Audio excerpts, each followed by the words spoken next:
But that's okay. I mean, he's just a dude in Oklahoma, raising a bunch of tigers, shooting music videos, and this is what happens. What up, guys? It is your boy Matt from RamseyVoice.com coming at you with some spanking fresh reaction videos today, and I'm so excited because there's a lot of cool stuff going on. Yes, there's a lot of terrible things happening in the world right now, but I want to make some lemonade out of lemons, and if you guys are with me, let's do this thing. Today, we are going to be taking a listen to one of the new internet sensations. Well, he's not even that new. I heard a podcast about this guy like 6 months ago, a year ago. Joe Exotic. We're going to be listening to, analyzing, reacting, and critiquing Joe Exotic's singing voice, or is it? Today. And before we jump in, you guys know what you have to do. You got to smash that like button, comment with the next video that you want to see me do, subscribe, and turn on notifications for this channel. Or if you want to improve your singing voice today, check out my complete singing course, Master Your Voice. Just click the link to get on the wait list. Okay, let's jump in. I'm going to actually take a look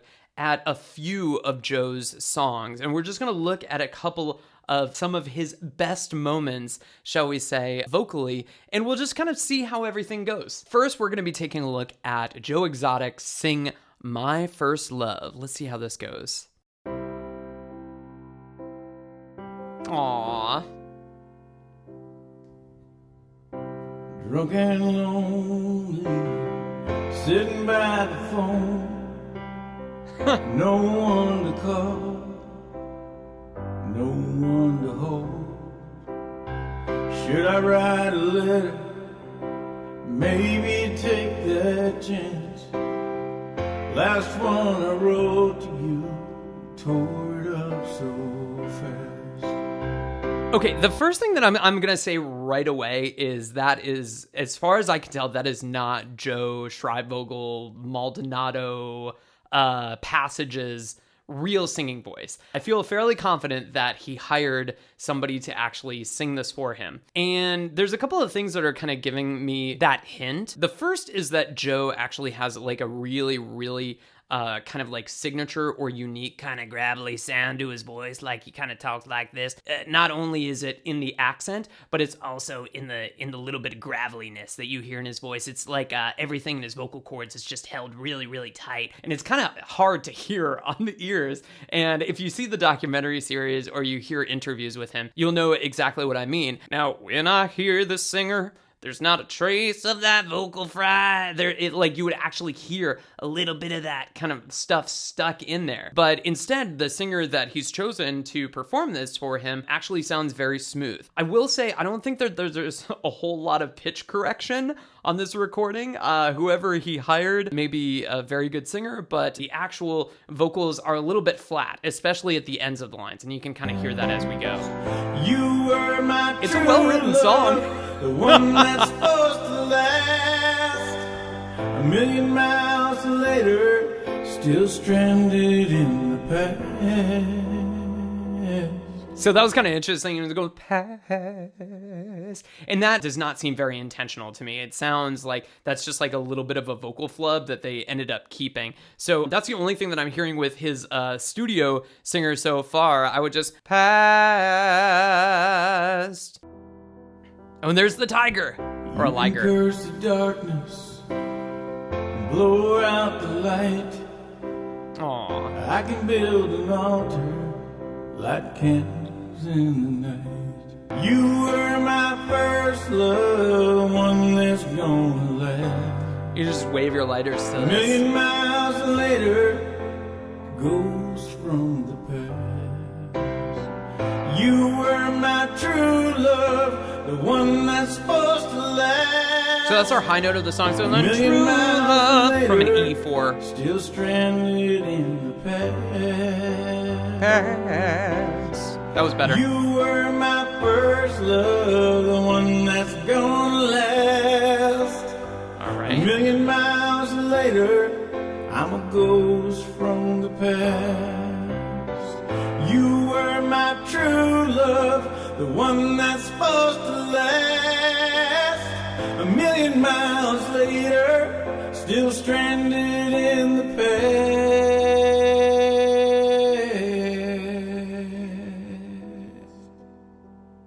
I know it's like really, it's hard for me to like reconcile the fact that this guy's like a murder for hire convict, but at the same time, like he's taking himself so seriously, and that's at odds with like how crazy and like how much joie de vivre and like how fun he seems like in his interactions with like the other people at the zoo and stuff like that. And he's just like always trying to be the center of attention. But it's really interesting to see him like pretend to be so serious here. In general, I would say the song is like a full probably minute longer than it needs to be.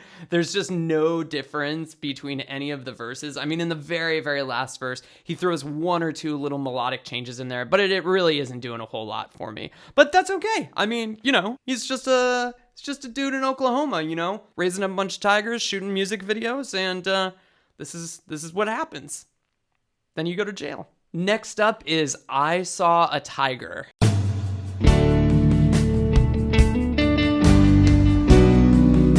Oh yeah.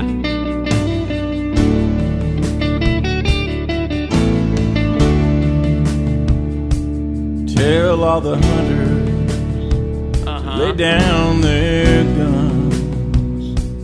Tell them that the tiger needs a little bit of love. Let them run the jungle. Let them roam their land. Then stand back and marvel. What a beautiful cat. The other reason that you can tell that this is not his voice is also having to do with his vocal weight. Now, the actual Joe Maldonado passage, Schreibvogel, I don't know, Joe Exotic, like the real Joe Exotic, like his actual speaking voice is a little bit higher up here, too. This guy's like, tell all the hunters. That isn't to say that tenors can't really make that sound. They definitely can, but you can tell that the actual singer that he hired for this actually sounds like that. Like that's the sound of his real singing voice, and it's not like he's taking this and bringing it down. I mean, that would take a lot, and I mean a lot, of vocal work in order to make that happen. And I don't really think that that's what's going on here. So let's continue.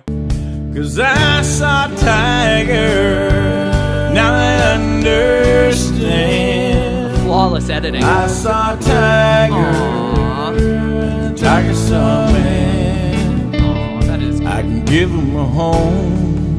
He's got a Takamine guitar just like I do. But the law wants to ban me. Can you tell me who's wrong? Every time they move, every time they breathe, I can feel their power, I can feel their peace. 'Cause I saw a tiger, now I understand. Well, I saw a tiger, and the tiger saw me. So our high note so far is a D for and I saw.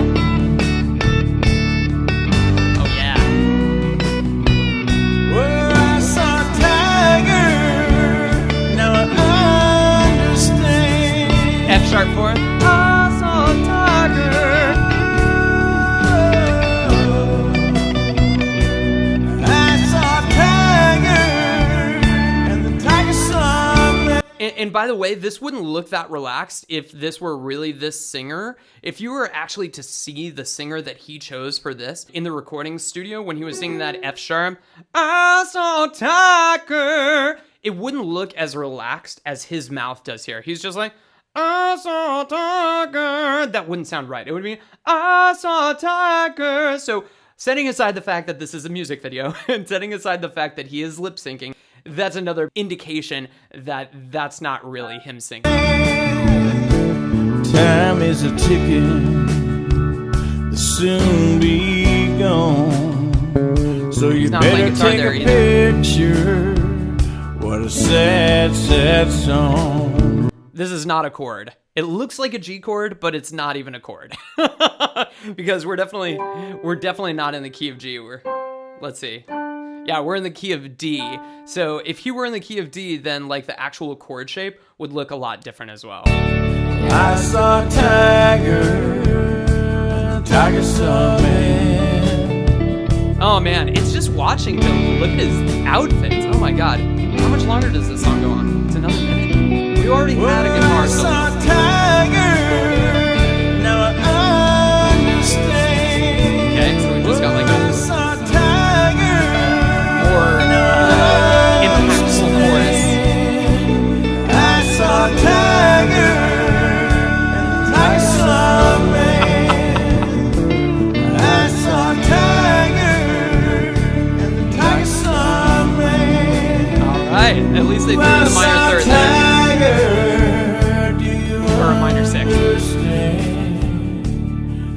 saw a tiger. The tiger saw me. I love that green screen. I just need to be able to have that green screen behind me like the entire time that I'm doing these reactions, because it looks really, really dramatic when you have that nice cloudy sky behind you. That's awesome. Okay, and here is Here Kitty Kitty, and I'm pretty sure that this one's about Carol Baskin, because there's a woman right there that looks a lot like Carol Baskin in her animal prints, and I remember they showed some of this in the documentary, so I can't wait to watch it. Man, it looks a lot like her, actually. Man, that looks so much like... How did he find somebody that looks so much like her?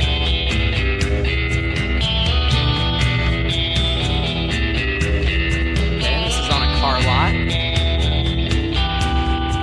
She was a rich woman, she had rich taste. She felt the blood running through her veins.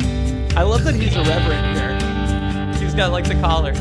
She liked the life she had, she loved her big cats and the beauty of being untamed. Well, everything was fine, just as sweet as wine, but her husband went and disappeared.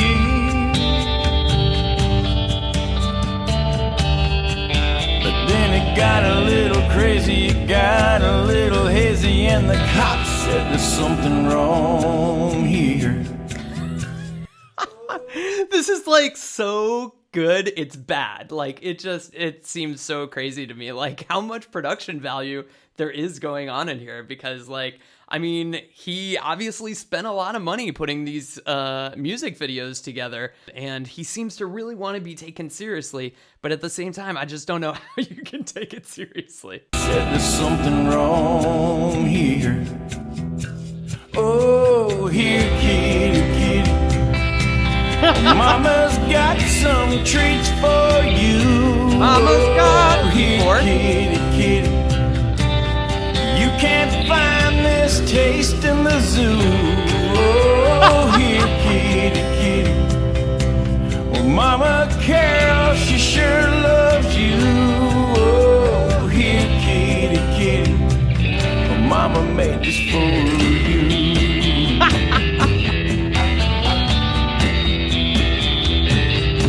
I just love that head. Look at that head. That looks so convincingly real. And obviously, like, if you're going to murder somebody and feed them to your tigers, you got to do it during the day when there's good lighting for filming. So if you're ever down in Tampa on a big cat refuge, don't pick a fight with your wife. 'Cause it's a big 40 acres, and if you're not careful, you'll be gone in the blink of an eye. Oh, wow. What great editing. One thing that was kind of interesting was that If You're Ever was actually really cool, because it was actually on an E4, the first note of the bridge, top part of a tenor's chest voice, and it just sounded really kind of cool and belty. So if you're ever... It just sounded sweet.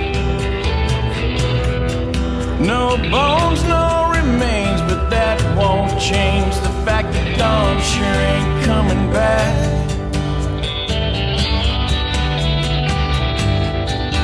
But you can't prosecute, there's just no use, there's nothing left but tiger trash.